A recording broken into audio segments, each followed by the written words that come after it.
প্রথম এই স্লাইডে যে টপিক দেওয়া আছে যে আমাদের কম্পিউটার আর্কিটেকচারের ডেফিনেশন, হার্ডওয়্যার, সফটওয়্যার, ফার্মওয়্যার, হ্যাঁ, আর হচ্ছে কম্পিউটার অর্গানাইজেশন, এটা একটা ডেফিনেশন করবা, এই ব্লক ডায়াগ্রামটা করবা। আর ফাইনালি এখানে আমাদের একটা ইনস্ট্রাকশন এক্সিকিউট করতে গেলে কম্পিউটার সাধারণত এই তিনটা ফলোইং স্টেপস কিন্তু পারফর্ম করে।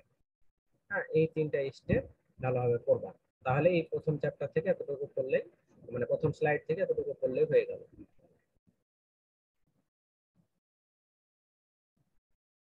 দ্বিতীয় স্লাইড থেকে এখানে আমরা ইনস্ট্রাকশন কি, ইনস্ট্রাকশনের কয়টা কম্পোনেন্ট আছে, অপারেশন কোড ফিল্ডের কাজ কি, অপারেন্ড ও অ্যাড্রেস ফিল্ড কি, এই জিনিসগুলো পড়ানো হয়েছে, এগুলো দেখি।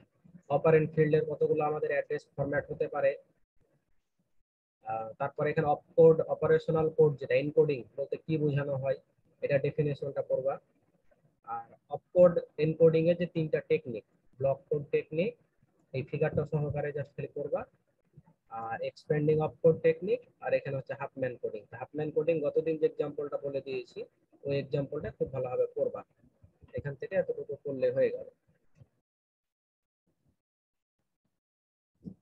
এরপরে আমরা বই থেকে পড়েছি চ্যাপ্টার 2। যদি এখানে আসি,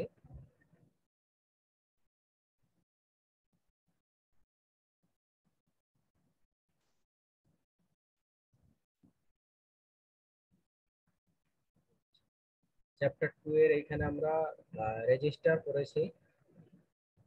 রেজিস্টার কি, তারপরে হচ্ছে আমাদের 4 বিট রেজিস্টারের একটা ফিগার, এই ফিগারটা দেখবা।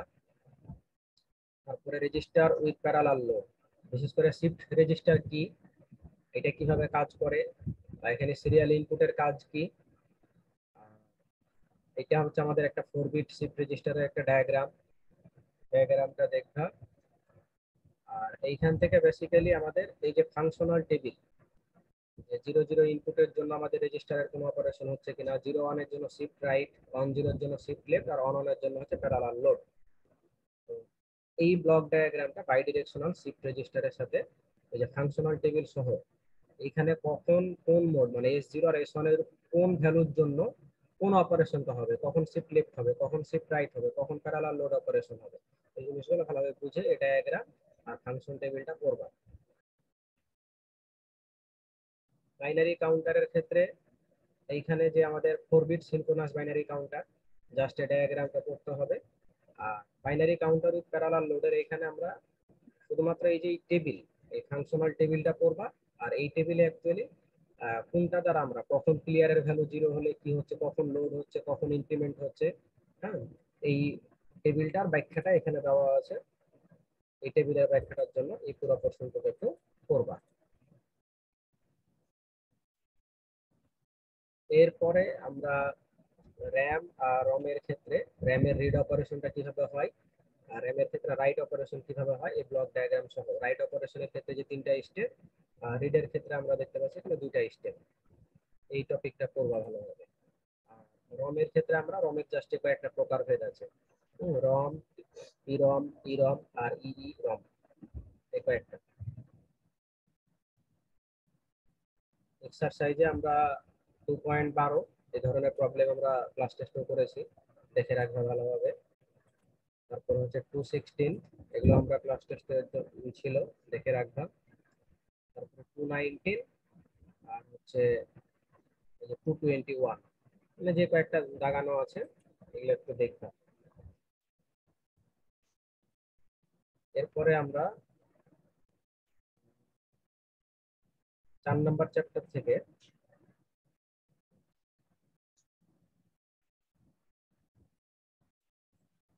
4 নম্বর চ্যাপ্টারে আমরা এটা পুরোটাই পড়েছি, যে আমাদের রেজিস্টার ট্রান্সফার কি, তারপরে এখানে কন্ট্রোল ফাংশনের ভূমিকাটা কি, এখানে আমরা কখন কাজ করব, ডায়াগ্রামটা, ব্লক ডায়াগ্রাম, তারপর হচ্ছে আমাদের টাইমিং ডায়াগ্রাম, কন্ট্রোল ফাংশনের ক্ষেত্রে কি হবে, রেজিস্টার ট্রান্সফারের ক্ষেত্রে সেটা দেখা। তারপরে এখানে আমরা কমন যে বাস লাইন স্ট্রাকচার তৈরি করতে পারি মাল্টিপ্লেক্সার দিয়ে, এটা দেখা। প্লাস হচ্ছে এইখানে একটা ইম্পর্টেন্ট যে কনসেপ্টটা হচ্ছে যে আমরা 4 লাইন কমন বাস যখন তৈরি করব, এই লাইনটা একটু খেয়াল করে দেখা। যে আমরা বলেছে a bus system will multiplex k register of n bits each to produce an n line common bus। মনে করো এই ধরনের কোনো ডেসক্রিপশন বলে দেওয়া হলো যে in general A bus system will multiplex k register of n bit, তাহলে রেজিস্টার সংখ্যা হচ্ছে কে, এক একটা রেজিস্টার হচ্ছে n বিটস, প্রডিউস করবে কত n লাইন কমন বাস। তাহলে এখানে মাল্টিপ্লেক্সার কতগুলো হবে, নাম্বার অফ মাল্টিপ্লেক্সার কত, নাম্বার অফ মাল্টিপ্লেক্সার সবসময় হবে কত, ইকুয়াল টু n। মানে আমাদের এই যে যত বিটকে প্রডিউস করতে হবে নাম্বার অফ মাল্টিপ্লেক্সার হবে তত। ঠিক আছে, মানে প্রত্যেকটা রেজিস্টারে নাম্বার অফ বিট যত লাগবে আমাদের ততগুলা মাল্টিপ্লেক্সার লাগবে। এখন মাল্টিপ্লেক্সারের সাইজ কত হবে, মাল্টিপ্লেক্সারের সাইজ হবে কে ইন্টু ওয়ান। কে সংখ্যা দ্বারা কি বোঝাচ্ছে, এই যে এখানে কে রেজিস্টারকে বোঝানো হচ্ছে। এখন এখানে ডাটা লাইন কতগুলো থাকে মাল্টিপ্লেক্সারের ক্ষেত্রে, কে সংখ্যক ডাটা লাইন। তার মানে যদি তোমাদের কোশ্চেনে বলে যে 8 রেজিস্টার, যেহেতু বলেছে 8 রেজিস্টার, এখানে ছিল কে রেজিস্টার, তাহলে মাল্টিপ্লেক্সারের সাইজ কত হবে 8 ইন্টু 1, কারণ এখানে বলেছে যতগুলো রেজিস্টার, যদি কে রেজিস্টার হয় তাহলে এখানে কে ইন্টু 1, তাহলে 8 রেজিস্টার 8 ইন্টু 1 কত বিট করে হবে, 16 বিট করে হবে। তাহলে 16 বিট যদি হয় এখানে যতগুলো বিট বলবে ততগুলো মাল্টিপ্লেক্সার, কারণ এখানে 16 মাল্টিপ্লেক্সার। এইভাবে এখন তোমাদের দেখো 8 রেজিস্টার, তাহলে 8টা রেজিস্টারের মধ্যে যে কোনো একটাকে সিলেক্ট করতে গেলে আমাদের কয়টা সিলেকশন লাইন লাগবে, তিনটা না, 4টার জন্য আমরা দেখে আসছি 2টা, 8টার ক্ষেত্রে 3টা। যদি এখানে আমাদের 16টা রেজিস্টার বলতো তাহলে সিলেকশন লাইনে হতো 4টা। যদি এখানে আমাদের 32 রেজিস্টার হতো তাহলে সিলেকশন লাইনে এখানে ইনপুট হতো 5টা। ঠিক আছে, এইটা করবা। মানে এটার একটা এক্সাম্পল আছে এক্সারসাইজে, ওই এক্সারসাইজটা ভালোভাবে সলভ করবো তাহলেই হবে। তারপরে 3 স্টেট বাস বাফার ব্যবহার করে আমরা এই একটা জাস্ট একটা স্টেজটা দেখবা তাহলেই হলো, এই স্টেজটা ভালোভাবে করলেই হয়ে যাবে এখান থেকে। এরপরে আমরা আসলাম মেমোরি ট্রান্সফারের ক্ষেত্রে। মেমোরি ট্রান্সফারের ক্ষেত্রে এখানে ওরকম কিছু নাই, বাইনারি অ্যাডারের এটা তো জাস্ট নর্মাল আগের পড়াই, এটা অতটা দরকার নাই। কিন্তু এখান থেকে আমাদের যেটা দেখতে হবে এই যে বাইনারি অ্যাডার সাবট্রাক্টর, এই 4 bit adder subtractor, figure plus ওই ফিগারটা কিভাবে কাজ করে, কখন অ্যাডিশন কখন সাবট্রাকশন হবে এটা দেখে রাখতে হবে। তারপরে বাইনারি ইনক্রিমেন্টর, 4 বিট এই সার্কিট দিয়ে 4 বিট বাইনারি ইনক্রিমেন্টর এর ব্যবহারটা করতে হবে। তারপরে হচ্ছে অ্যারিথমেটিক সার্কিট, অনেক সময় বলা হবে যে 4 বিট অ্যারিথমেটিক সার্কিটে ডায়াগ্রাম ড্র করো উইথ ফাংশনাল টেবিল, তখন তোমাদের এই ডায়াগ্রামটা ড্র করতে হবে প্লাস হচ্ছে এই ফাংশনাল টেবিলটা এখানে পুরোটাই লিখতে হবে। এটা হয়তো একটা বড় কোশ্চেনই থাকতে পারে যদি থাকে। তারপর লজিক অপারেশনের ক্ষেত্রে তোমাদের আজকে যেমন কয়েকটা কোশ্চেন দিয়েছি, যে ওইখান থেকে তোমাদের এ এর মান দেওয়া ছিল, এখানে লজিক ডায়াগ্রামটা দেখবা আজকে যেমন একটা কোশ্চেন আমি দিয়েছি, এই লজিক ডায়াগ্রাম আমি একটু চেঞ্জ করে দিয়েছি। এখানে ছিল আমাদের এন্ড ওয়ার, তারপরে হচ্ছে আমাদের এক্সঅর আর হচ্ছে কমপ্লিমেন্ট, এখানে গেটের নামগুলো কয়েকটা চেঞ্জ করেছি, জাস্ট খালি গেটের এখানে চেঞ্জ হবে, বাদ বাকি সবকিছুই সিমিলার থাকতো আজকে যে কোশ্চেনটা দিয়েছিলাম। তারপর এখানে সিলেক্টিভ সেট কিভাবে হয়, selective complement, selective clear, mask operation, insert operation, এখানে 5টা অপারেশন আছে, এটা দেখতে হবে। আর শিফটের এখানে লজিক্যাল, সার্কুলার আর অ্যারিথমেটিক শিফট, আজকে যেরকম एग्जांपल ছিল ওই एग्जांपल গুলো একটু দেখে নাও। আর এই যে একটা স্টেজ অ্যারিথমেটিক লজিক সার্কিটের একটা স্টেজ ডায়াগ্রাম, মোটামুটি এই চ্যাপ্টারটাই মোটামুটি ইম্পর্টেন্ট আছে, এটা একটু ভালোভাবে দেখ। এইখান থেকে যে एग्जांपलের কথা বলতেছিলাম আমি, এইখানে এই যে এটা দাগানো নাই, এটা একটু খেয়াল করে পড়বা, খুব ভালোভাবে পড়বা। যে एग्जांपलটা আমি বললাম না যে 16টা রেজিস্টার 32 বিটস, হ্যাঁ, তাহলে তোমাকে এখন বলেছে how many selection input are there each multiplexer, what size of multiplexer are needed, how many multiplexer are there in the bus. হ্যাঁ, ওই যে এখানে একটু আগে যে থিওরিটা করলাম ওই থিওরিটা অনুযায়ী এটা সলভ করবা।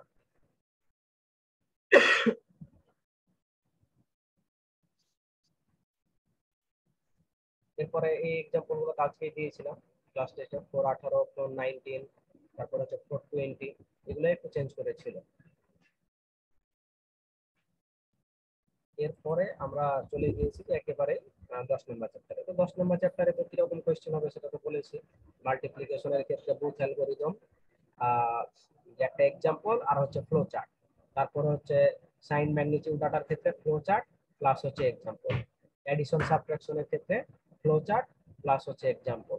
হ্যাঁ, এগুলোই করতে হবে।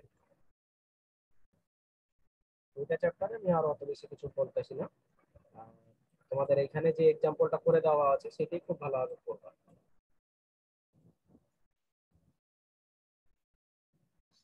এই যে নিউমেরিক্যাল একটা এক্সাম্পল দেওয়া আছে, সাপোজ মনে করো এটা হচ্ছে যে তার জন্য বুথ অ্যালগরিদমের জন্য একটা আছে, বুথ অ্যালগরিদমের জন্য নিচে তো এটা হচ্ছে বুথ অ্যালগরিদমের ফ্লোচার্ট প্লাস হচ্ছে এটা হচ্ছে বুথ অ্যালগরিদমের এক্সাম্পল। তারপরে অ্যারে মাল্টিপ্লেয়ার, যেটা আমি গতদিন পড়ালাম, যে তোমার হয়তো বা 2x2 থাকতে পারে, 3x2 থাকতে পারে, 2x3 থাকতে পারে, বা এখানে 3x4, দুটা ডায়াগ্রাম দেওয়া আছে, ডায়াগ্রাম দুটা খুব ভালোভাবে বুঝে পড়বা।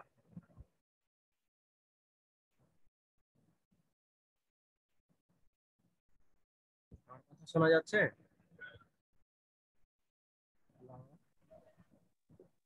স্যার মাঝখান দিয়ে শোনা যাচ্ছিল না কিছু।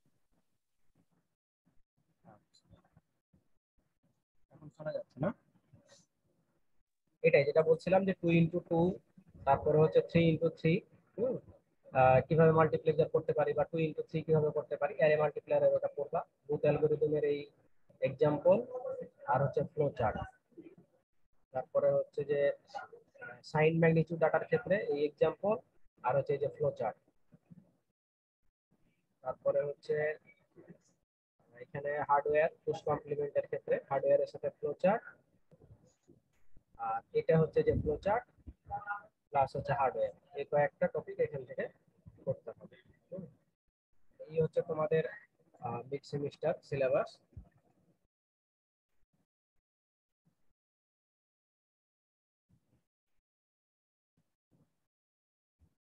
আসসালামু আলাইকুম।